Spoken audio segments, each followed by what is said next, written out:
Once again, welcome everyone. This is ACM's first iteration of breaking into tech as a non-CS major. And we are featuring Crystal Wynn from ACM Design today, who is our design president and overall design queen. We're doing this event because, ACM is a tech club, but one of the things we're trying to work on is that historically it's been dominated by CS majors. For reasons that are apparent, right? It's a tech club, CS majors are drawn to it. But we've seen that, servicing people who are not CS majors or not even STEM majors in general is really what makes our community so strong. And Crystal is an econ major, but she's risen to be, the president of one of our 8 committees, which really shows that, you don't have to be ingrained in CS, drowning in it, to get your footing into it. So this event series is just a conversation with our wonderful ACM officers who are not CS majors and talking about their experiences and how, being not CS or not STEM contributes to a unique perspective that brings a lot of, cool ideas to the work that ACM does. So I guess just to start off, Crystal, why don't you introduce yourself? Yeah, so first off, thank you guys for coming. I was just stressing out the whole day that no one was gonna come. But it's nice to see that the first event of the series has gotten some traction. So for those of you who don't know who I am Crystal. I am part of ACM Design. But outside of ACM, so I'm a third year. Like Evan said, I am majoring in economics, but I am also minoring in digital humanities, which is kind of where tech formal background-ish kind of comes into play. And yeah, that's kind of like the basics about me. A couple other things that I'm in besides ACM, which is a wonderful club, so join if you are not a part of it already. I'm also part of Bruin Entrepreneurs, Bruin Women in Business, UCLA Badminton, and I do a lot of other things. So Yeah, for sure. Thanks, Crystal. And I think I forgot to introduce myself, but my name's Evan. I am a CS major. And again, the reason why we're doing this is because for me and a ton of my peers who are CS majors, it's really difficult to understand sometimes how we can be implicitly almost we can drive away people who are not CS majors just by the way we think, and this kind of group think that everyone who does tech is a CS major. So we're really lucky to have Crystal, spearheading this event, and we're just going to hear from her experiences as non-CS, so we can all learn from it. And if you're interested in ACM and her experiences really speak to you, then all the better, because we're open to everyone if you want to join. And it's really simple as that. We'd love to have more non-CS, non-STEM participants. So Crystal, tell us how you became interested in tech in general. Tell us about how you discovered ACM and what made you really want to stick with it. yeah, so in terms of tech in general, so both my parents are engineering technicians. So they bring home a ton of hardware gadgets and really wonky computers to play around with.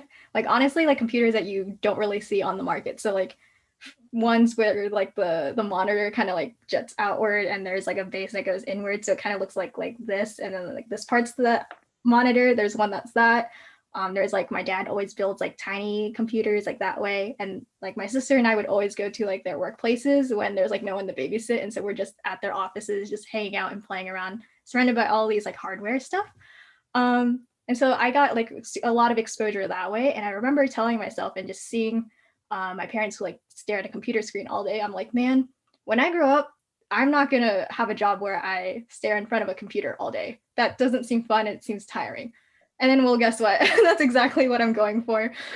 So we are continuing the cycle. But I think that was just the beginning of just being around tech in general. And then I think I was just drawn to the just product in general. I was always interested in different products that came out, and product packaging, and anything that was just oddly shaped or any way, or anything that was new that came out.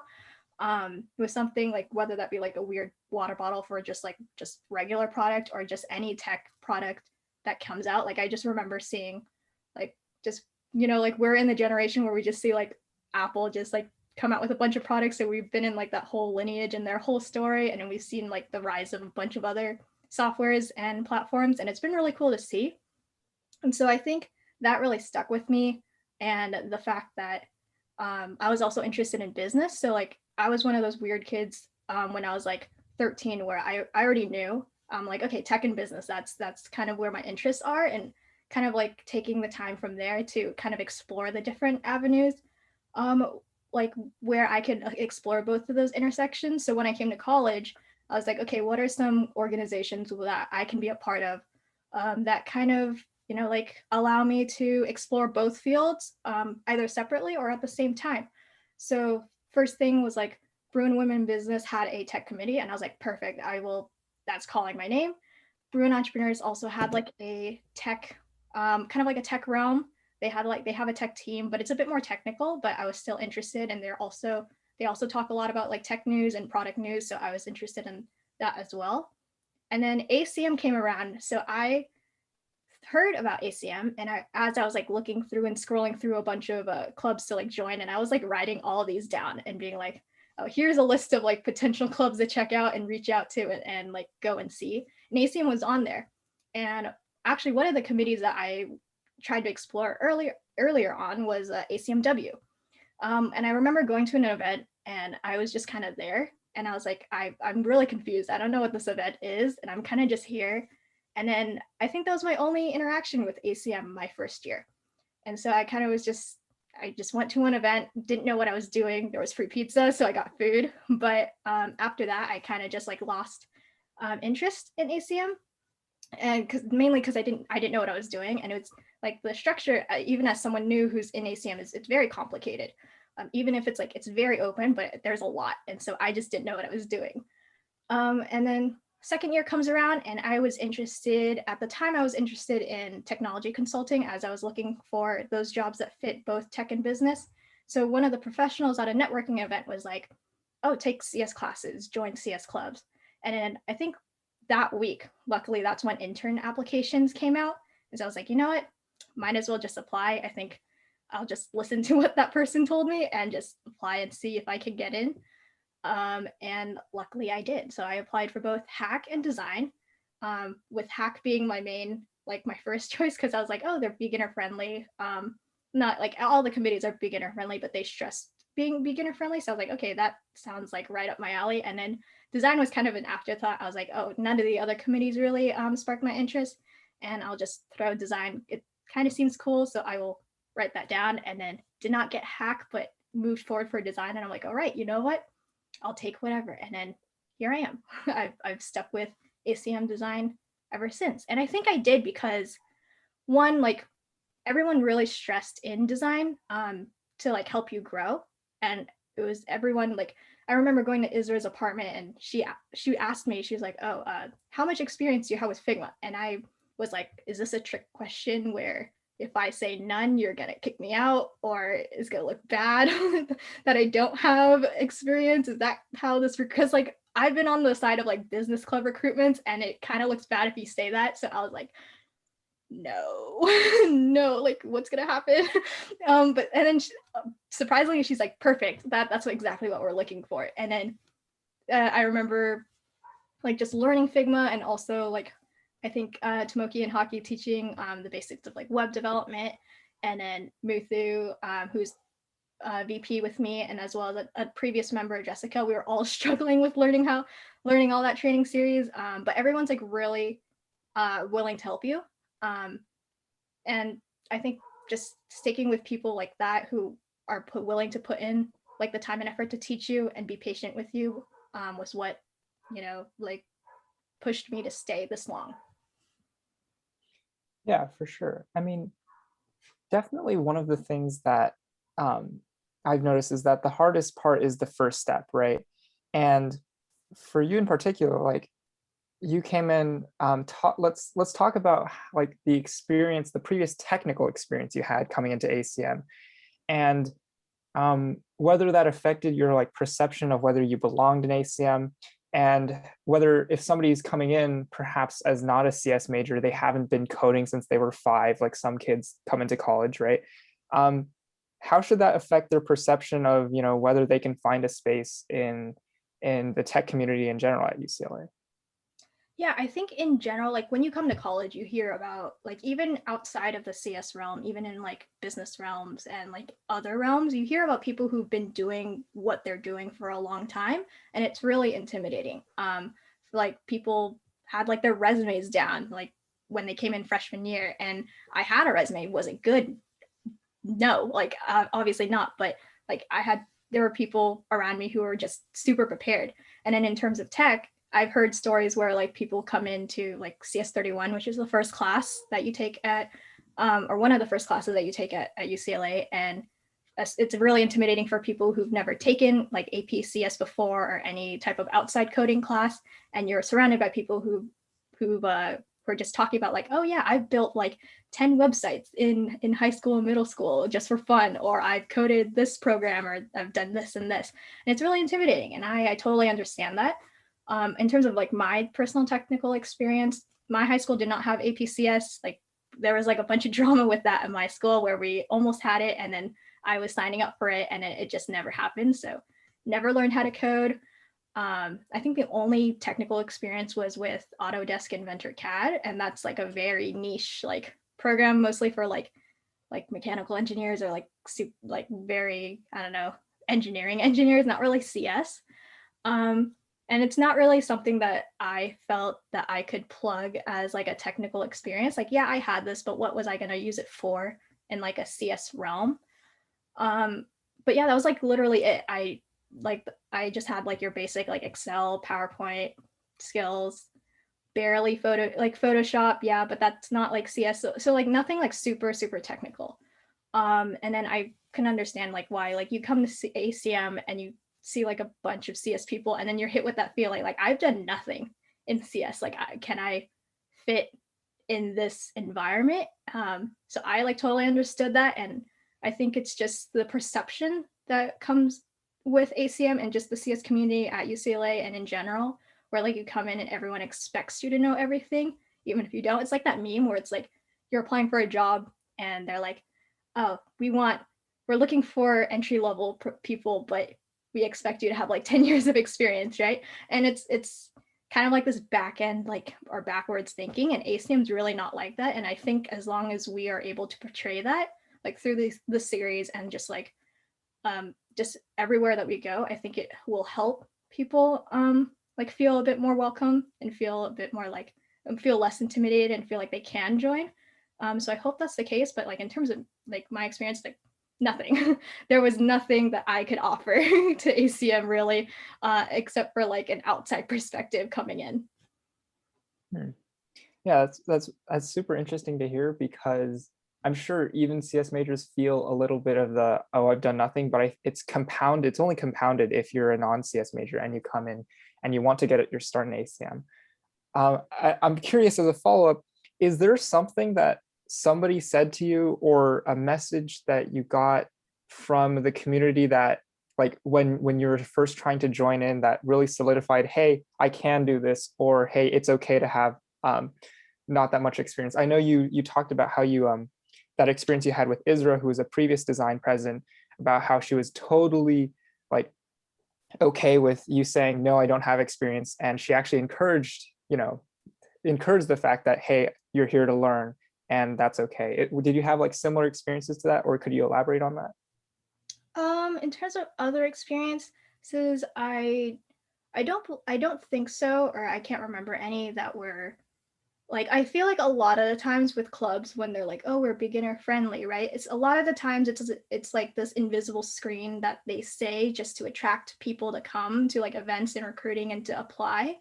Um, and oftentimes you feel you like, to be like completely transparent, oftentimes it's like that's just how they market their club, just to get people to see their stuff and show up, and they might not necessarily 100% mean it in a way. And especially that's, and you once you kind of get in that like recruiting mindset and you're like applying for different clubs and everything, you start to realize that it's really hard to get in a lot of clubs because it's competitive, and people like they say that, but they really expect you to like know stuff. So in terms of like anyone else saying that to me, I think that was like pretty much the only experience that I had. But I think that's also because I didn't know a lot of people in ACM beforehand. Like I didn't go out of my way to talk to a lot of people in ACM. Like I had a lot of CS friends, but not a lot of people who were in ACM who I could talk to and be like, hey, I'm interested in joining ACM. And they would be like, oh yeah, like totally do it. It's beginner friendly. Like they'll teach you everything. And at every event when you guys teach something, and that's what we say, like we're like, oh, you don't have to know like Blender, or you don't have to know Figma, or you don't have to know HTML, CSS. We'll teach that for you at ACM's event. But I think if I had went to like more events, I would have heard that and have been more, I guess, encouraged to join at an earlier stage. So that's just on me. But yeah, like I didn't have anything, any other interaction that like pushed me to apply or pushed me to think that like I could do it, you know? I see. All right. In that case, like, and I want to pause for a second to say, like, audience, we totally welcome audience questions too, because we want to make this as interactive. Like, I know Crystal because, you know, we've worked together in ACM, but this event is really about all of you who've like come out to see this side of ACM. And if you have any questions for her, I think she'd be more than happy to answer them. So you can just spam them in the chat, DM them to us or Trisha, who is working behind the scenes to maintain this event. We totally want to hear like the questions that you all have as well. I guess as a follow-up to the discussion we're having about, you know, how to really promote a culture of beginner-friendly, like being able to not only present yourself as beginner-friendly, but actually have the foundational support for that messaging that that you're talking about. Like, is there something you wished ACM did for you when you were first joining that, you know, would have actually been concrete instead of just the messaging about being beginner friendly, something that would have been like a concrete step or a concrete resource for you to feel more supported as a non-CS major? Yeah. So what I've noticed in terms of like clubs interacting with each other is that they will interact within like the same, I guess, like space or topic. So you'll see a lot of business clubs will work with each other. Like UBS will partner with, I don't know, like another business club. Bruin Entrepreneurs partners with Bruin Ventures. ACM partners with like Creative Labs a lot. So you'll see like a lot of like those types of interactions where they're in the same space, like, hey, I'm a tech club, you're a tech club, let's work together on something. And I think that just pushes the problem of like segregating majors a lot more. So like say I had attended like a BWIB meeting and like ACM came in and was like, hey, like, are you interested in tech, or like even are you interested in building your own website? Like we can help you do that, especially as econ majors who most likely don't know how to code, because all we learn as an econ major is probably programming in R, and that's more like statistical work. So like if I had sat down at like some other meeting or like at a business club or anything that wasn't ACM, and ACM was there to promote something, I'd be like, oh my God, like that matches my interests. I would go. I think like career fairs do that, but it's very overwhelming when you have like hundreds of clubs coming at you. And then I do understand that sometimes like you're at a business club, ACM comes in, it's like, oh, we're a business club, you're a tech club. Like there's no connection there. It doesn't make sense. But I think if we're able to help promote like more interdisciplinary thinking, we can create a culture of like, hey, like it's great to have different perspectives and see what you can offer. So not only can ACM teach like a business club how to like code their own site, well, what can a business club teach ACM? And like, for example, for me, I've helped like with strategy and operations on the behind the scenes of a lot of events and initiatives within ACM. And I brought up a lot of things that people in the tech realm like don't think about. And just to give like an example of that, Evan and I were talking about like my Facebook banner a while back where I had like a bunch of general meetings, and he was saying like, oh, there's like a odd space in the middle, because I had 5 dates and it's like 3 at the top, 2 at the sides, and space in the middle. And he's like, oh, that's weird, why is that there? And I'm like, well, when you upload it, you have like your profile photo goes on the center. He's like, oh my God, I wouldn't have thought of that at all. And then Jody and I the other day, Jody's member of ACM Hack, we were talking about like, oh, I asked what goes in your mind when you are coding a site, and she asked me what goes through your mind when you're designing a site. So things like that, I think if there was like some type of more of that type of interaction, I think that would have helped a lot. Yeah, for sure. I see we have some audience questions, but I'm going to hold off for just a second because this is a great segue. Like this conversation about thought process is a great segue into another one of the topics we want to discuss in this overall series. So to intro this this subtopic, it's kind of like what Crystal introduced, where I am a CS major, and because of that, everything to me seemed like nails because I only know how to use a hammer. And in brainstorming this event, we really wanted to see like, you know, the different perspectives that you learn from being in like a non-CS major. If you're in, we have English majors, theater majors, and Crystal already has explained that she does a lot of stuff with economics and digital humanities. It offers you a different lens in the way you see tech and interact with it. So in this section, we wanted to expand on, you know, how does your econ and digital humanities major affect how you think and you act when you interact with, you know, the other things, the more technical things that ACM does, right? And especially the stuff you do for ACM Design. So how does that like blend your perspective in the way that you think you approach problems? Yeah, so say I'm working behind the scenes for like a workshop, right? For like a technical workshop. So ACM is great in that a lot of people have a very specific technical background in like a particular program or skill, and they'll totally be down to teach it, right? And then when like if I'm working with Evan and he knows how to like code in Python really, really well, and he knows how to write a bunch of stuff in Python, and we're gonna work on a workshop series for teaching people like the beginning or the basics of Python. So he's thinking in his head, or most of the time, the people who are teaching the technical parts are thinking like, oh, okay, like they're thinking about the curriculum, what can I teach, what can I say, and this and that.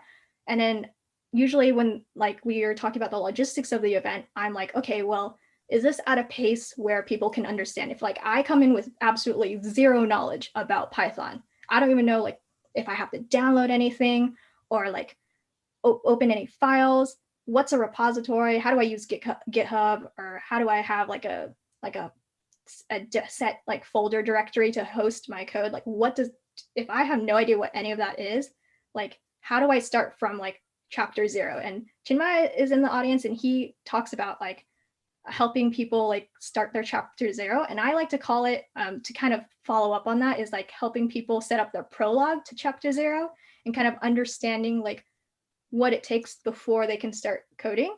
And so also like, are they going to understand the the verbal language that Evan's going to be talking about? So if he starts talking super, super technical, I'm the one who's like, hey, Evan, slow down. Like if I'm a beginner, I have no idea what you just said. And it's the same thing in the business world too. So if I'm talking about like consulting, right? And I'm talking about market sizing, and I'm talking about like like strategizing ways to like grow profit. As a CS major, you're not going to understand what a market sizing problem is, right? And so how do I teach that in a way so that you can understand? So it's kind of like at that same level and keeping people in check of like, okay, here's the pace that we should set.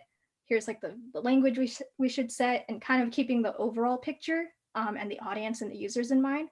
So it's a lot of like keeping like tiny details in check, as well as like kind of like the larger picture, kind of balancing both, but in like a different way than like what Evan would do in the same sense, but in like the more technical sense. So that's kind of like an idea, and I hope that helps. I mean, I just learned something in the course of like 3 or 4 minutes. It was so cool to hear you say that the same like approach that you take in the business side of world to like explain stuff that I do not understand also applies in the way that you have to teach these technical workshops. And I really like the analogy, you know, to helping people even write their prologue before even starting in the book. That's really cool to hear. I mean, it's kind of been the theme of this entire section is like, you have this experience with stuff that I've never touched before, and it makes ACM that much like a better space because you bring that experience as a non-CS major. I guess we'll take a quick swing for audience questions. And this is a good segue to other topics that we want to discuss today. So Christine asks or says that they're also an econ major with a digital humanities minor, and they wanted to know how you, Crystal, deal with imposter syndrome, and how you trust that you're capable enough. And if I could be so bold as to add in a little more to this question, especially in a CS dominated field, how do you convince yourself that you are capable enough? Ooh, this is hard, and I'm so sorry. I don't have a good answer because, like, honestly, every other day I feel imposter syndrome, and it might not seem that way to a lot of people because I'm like a third year. I have leadership positions in a lot of clubs, so I understand that a lot of people are looking up at me, but I'm also looking up at a lot of people as well, and especially in the design realm, right? It's artistic work, and if anyone has been in like the artistic realm and has done like any type of media or anything in the arts, it hits you really hard when you see other people's work. So like when I see a bunch of portfolios in ACM Design from like super talented people, I immediately go, man, I can't do that. These people are so amazing, right? But one thing that does help, and it's also relates to that chapter 0 quote that I mentioned from Chinmaya, and it's actually something that has stuck with me ever since he said this, was don't compare your chapter 0 or chapter 1 to someone's chapter 10. And I think that's just so meaningful because everyone starts somewhere. And as long as you just focus on your own journey and get in the mindset of like you're working for the long run for yourself, it gets a lot easier. And it's easier said than done to actually like fully process that and understand that and live by that. And it's something I'm still working on, honestly. But yeah, like seeing people in ACM talking about like all these amazing things that they're doing, and hearing about like how they're coding a lot of things and I can't code for my life. Yeah, like I totally feel that. I feel that all the time. So I think the best answer that I can give for anyone who's like feeling that same like imposter syndrome like every other day is that I feel it as well and everyone feels it and it's totally normal. And that you're not alone in it. And I think that's the best like kind of like verbal hug that I can give that I hope helps. Because there's honestly no solution to it because you're just gonna keep feeling it. But yeah, in terms of like how to trust that you're capable enough is that you have to trust that you're good enough for the current spot that you're in. So like for me, like I am basically a beginner in code. Like I haven't really learned a lot of like C++ or Python besides like the classes I've took, and I haven't gone beyond that. But like I have to just trust that okay, at a beginner stage, it is normal for me to be where I'm at, and that's okay, and just be in that bubble of like, okay, I'm at this point in the timeline, and that's okay. Yeah, I mean, I think like especially in tech where for some reason it's competitive by nature, and I've been grappling with like why that is, why it has to be that way. I think it probably affects people who are not CS that much more because there's almost that implicit barrier that you're not good enough because you're not doing it every day. But that's just not true, and I think your experience like speaks volumes to that. I guess along the same vein of this discussion about imposter syndrome, feeling like you don't belong, and being a minority in a CS dominated field, can you talk a little bit more about how you navigate that space? Because one thing that really stuck out to me when I talked to a general member was that she said to me that even though everyone said that ACM's really friendly to beginners, just hearing everyone introduce themselves and saying, "Hi, I'm Evan, I'm a CS major. Hi, I'm blank, I'm a CS major." That in it of itself was intimidating. So can you speak to how you navigated the community in that type of way? Yeah, and just to give a lot of people context, so I am currently the ACM Design president, and so we have a list of like a directory list of like all the C preses and all that stuff as well. And I was just looking through like all the officers and all the C committee presidents, and literally all I see is computer science, computer science, computer science, computer science, and a couple oddballs here and there. You do have like a couple, in terms of committee presidents, you have a couple like math comp majors, but I'm like the only non-STEM major, and that is terrifying. And I'm like, man, I don't know if I'm cut out for this. But I think the one thing that was really helpful was that as I was like applying and to be committee president, a lot of my peers around me told me that, like, Crystal, there's like no one better than you for the job. And that was, I really thank everyone who said that to me, because that really gave a lot of confidence in my skills. But it's also like the voice in the back of my head, right? Saying like, this is for ACM Design, and it's a very interdisciplinary committee. I don't know if I could do this for like, say, like ACM AI or ACM ICPC. I don't think I'm CS enough to be committee president in those committees. And I think it's just like that type of thinking is really like self-toxic, in the sense that it does hinder you, because like if I say like I wanted to, right? I wanted to be a competitive programmer, like there's nothing stopping me that that are telling me that I can't. It's more of just like I just have to work a bit harder if it's a late start, and I have to really like want it and pursue it to do it. And maybe like there's like nothing telling me that as an econ major I can't be like the better like competitive programmer out there to be like president of ICPC. So I think just in terms of like navigating that mindset, just saying that like if I wanted to do that, I probably could. I would just need a lot more help and a lot more like resources and a lot more time and effort to do that. But I think like if you're really passionate about what you want, especially like as like if you're pursuing tech as a career or tech as a hobby or anything of the sort, or even outside of tech, if you really want it, it's gonna come to you if you're willing to put in the time and effort. And I say that with conviction because it's always happened to me, right? So I've never had a situation where that hasn't happened. It hasn't happened in the sense of like, oh, I have this image and it hasn't been fulfilled. Like, of course, it's not going to happen in like 100% the way that I imagine it. But in terms of like checking all the basic boxes that I have wanted, the situation has always happened because I kept pursuing it. It's like, for context, right? Like I'm pursuing like a career in tech as someone who has like barely any technical background, and that's really difficult.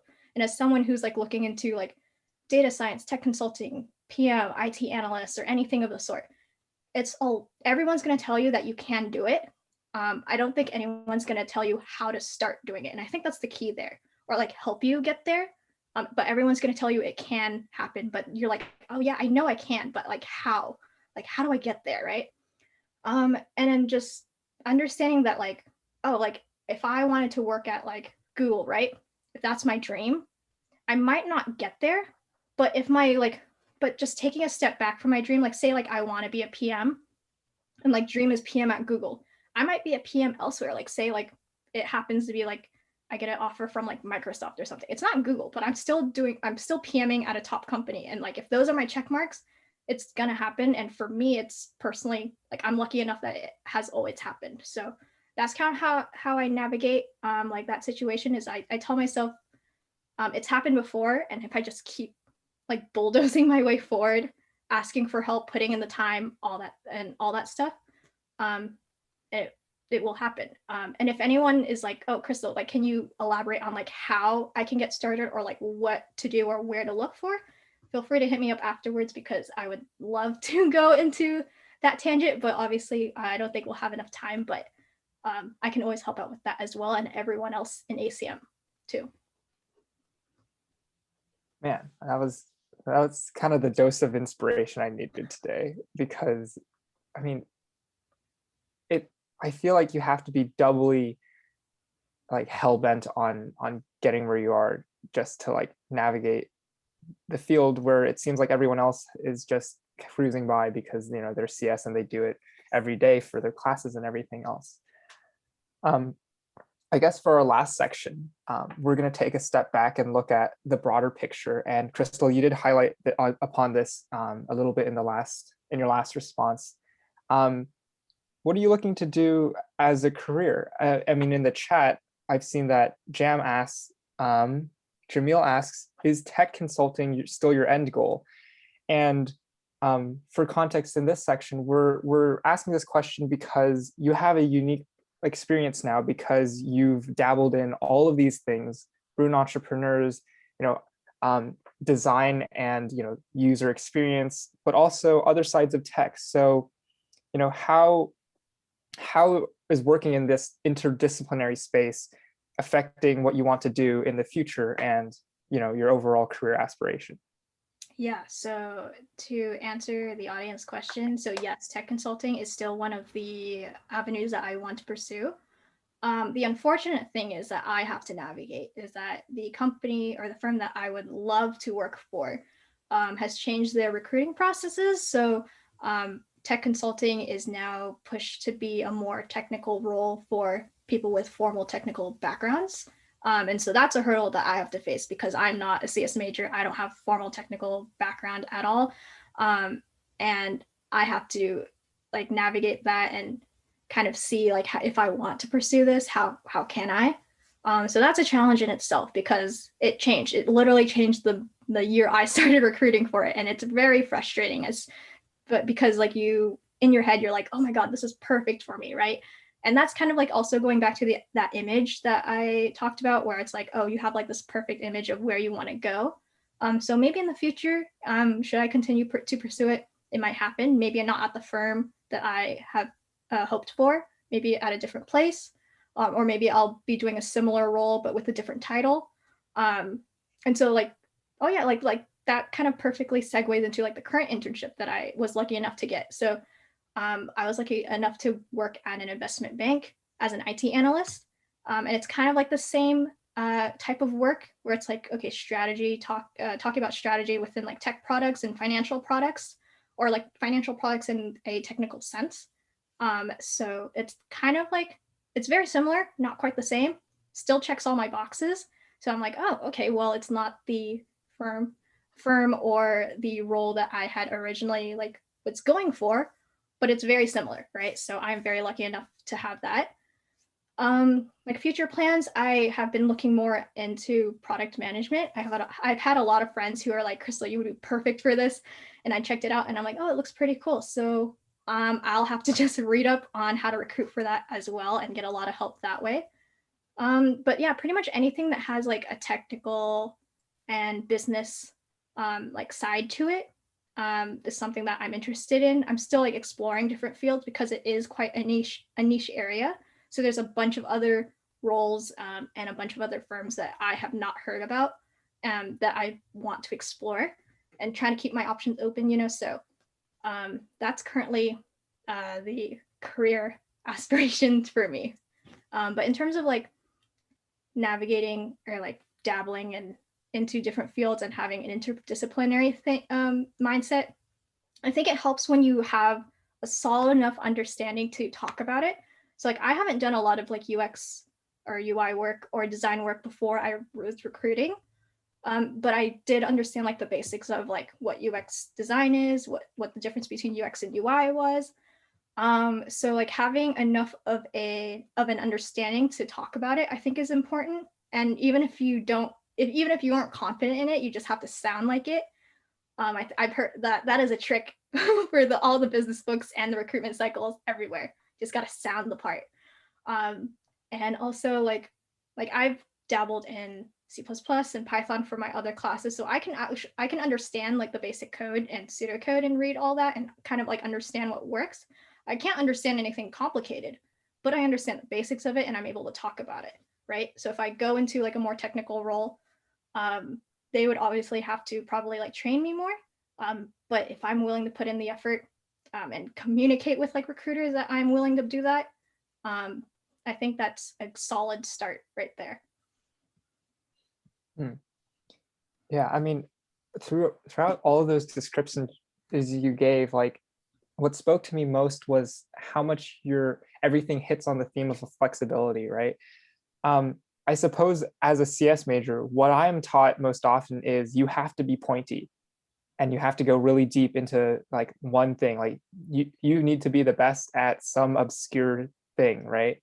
And I never liked that. And it's really interesting to hear your perspective on how taking more of a breadth, like focused approach, it offers you, do you feel like it offers you more flexibility in the things that you can explore because you have context in all of these different things? I think it's mostly just like me trying to figure out what place in tech. So like if I say I'm interested in tech, right? What does that really mean? Tech is just a super broad term and it's an umbrella term. It's like saying like I'm interested in business. Well, there's like investment banking and marketing and consulting and a bunch of other jobs. And it's like, well, what do you mean, right? So in a sense, yes, I do think it is helpful to like, if you know what you want. So like say if you're super into design and you kind of like hone your skills in design, that's perfectly fine too. It's going to set you up really great for design careers. But for me, I still don't know yet. Like I was like thinking about like design for a while, and then I'm like, man, I don't think my work is at that level yet. So take a step back, and that's okay. And I want to stress that that is okay. But also just like figuring out like what area of tech I'm super interested in. And I've been able to like knock out a few things. Like I'm interested in AI, but am I interested enough to pursue a career in it? Maybe not. Am I interested, like I said, in design? Yes, but also not in a deep enough sense to like pursue it as a career. So kind of like that's where the breadth of knowledge comes in, is just trying and seeing what areas of tech that I am interested in. But it's also the nature of like tech consulting and product management, is just understanding like a bunch of different technologies, understanding like what's coming up, what's new, what's changing, and reading up about all that stuff. I think that's really helpful for, so that's also another contributing factor to why I've been kind of like dabbling everywhere. So it's kind of like those two reasons are the main reasons why. But there's there's no right or wrong answer. That's the thing. And that's a terrible answer to say, and it's not very helpful at all. But it's really hard when you're comparing yourself to like, so like I often compare myself to people who are like you, who kind of hone in on like one thing, and it's like, man, I want to be so much better at this, right? Like them.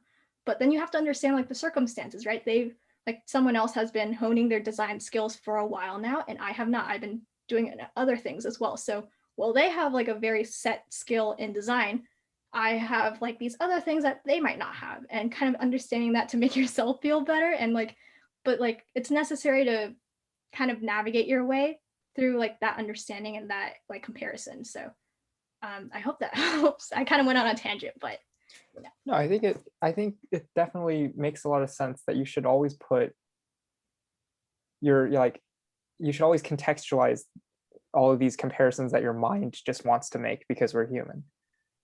I guess slightly tangential, but still related to this topic of the overall picture, right?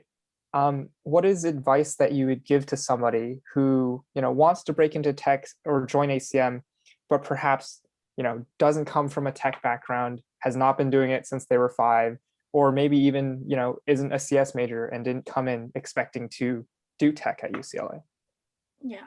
I think the best advice that I can give is to really look within yourself and know what you want.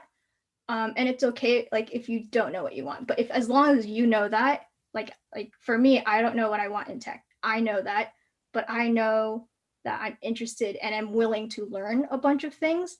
That's strong enough evidence already. I meet a lot of people who kind of are, when they talk, it's as if they don't know themselves, and it makes it really hard for me to help them.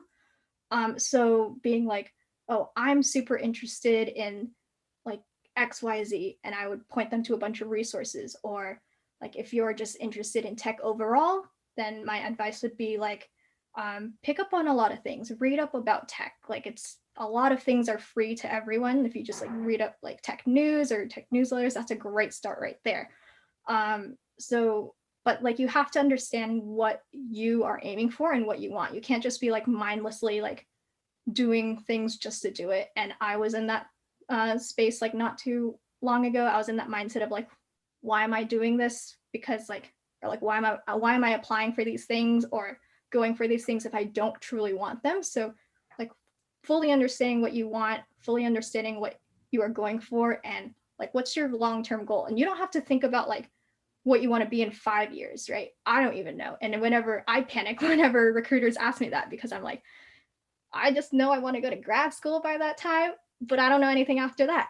I mean, that's okay. But like, as long as you know, like right now for me, I'm super interested in tech. I want to learn as much as I can.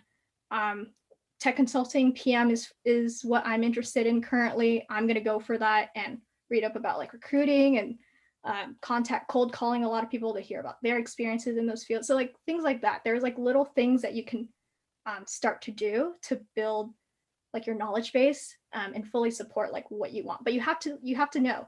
And it's okay if you are still like, well, like Crystal, like I'm still exploring, and that's okay. Like as long as you know you're exploring, you know. And I think as long as you internalize that I'm exploring a bunch of things, I'm going to slowly knock out things that I'm not interested in, and slowly like fall deeper into those fields that I'm interested in.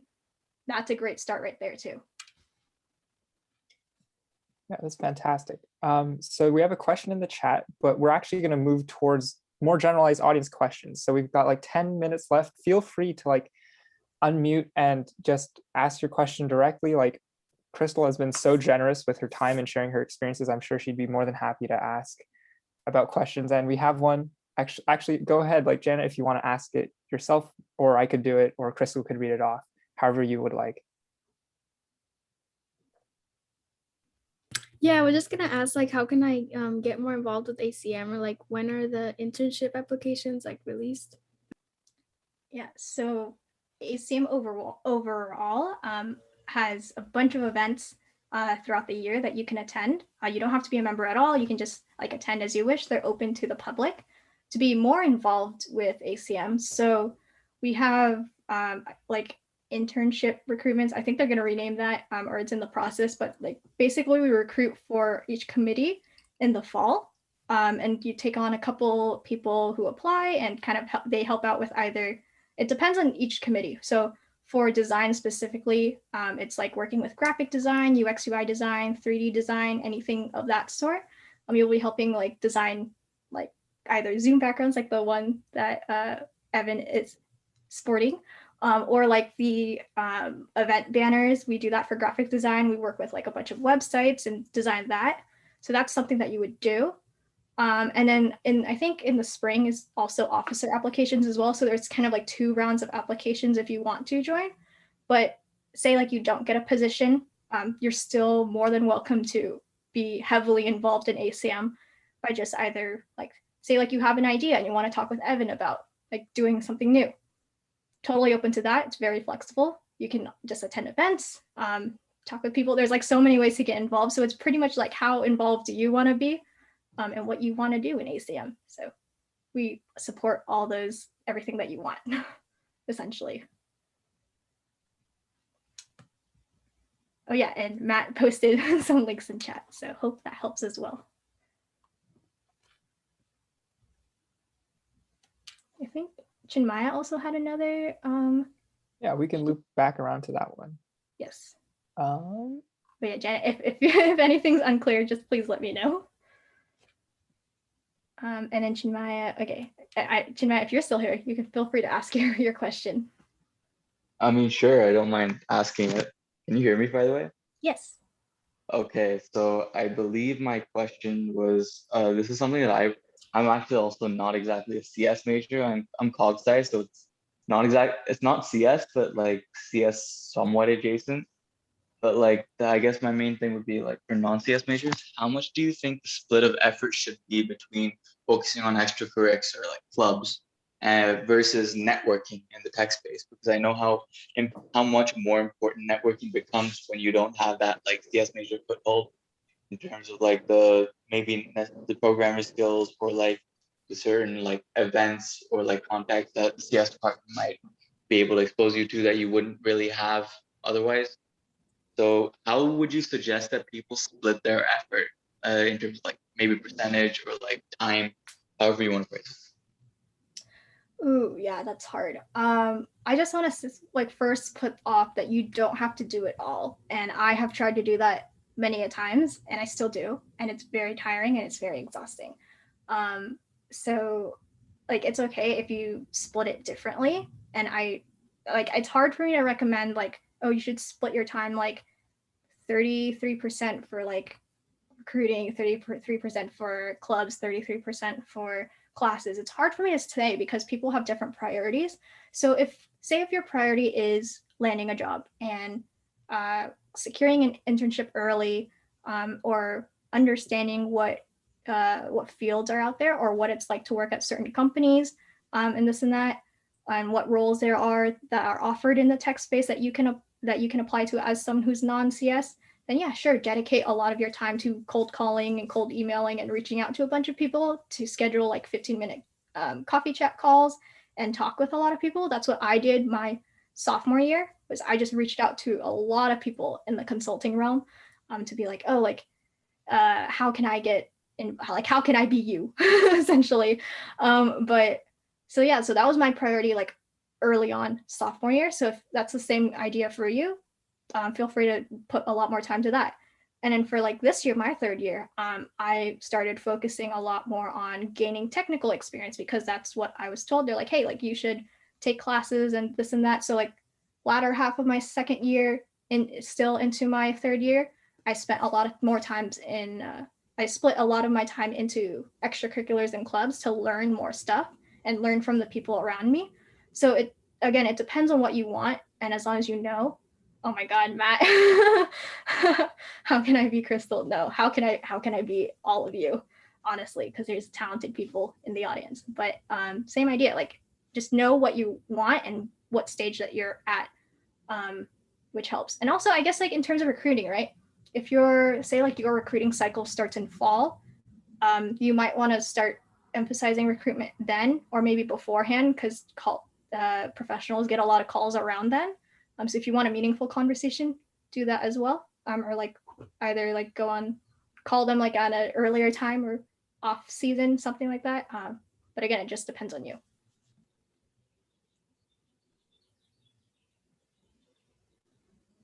I hope that helps, Chinmaya.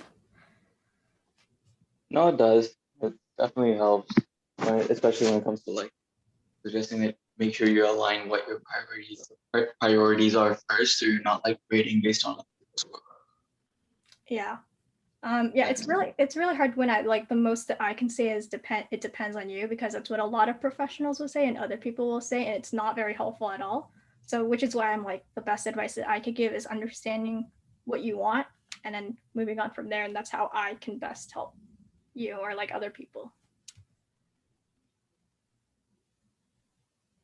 Right, we do have a couple more minutes. So anyone else have any questions? I am free to take them as well.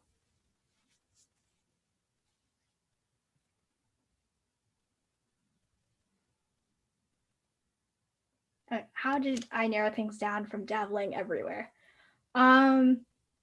It took time. It took a lot of time, honestly, to fully understand what each realm entails.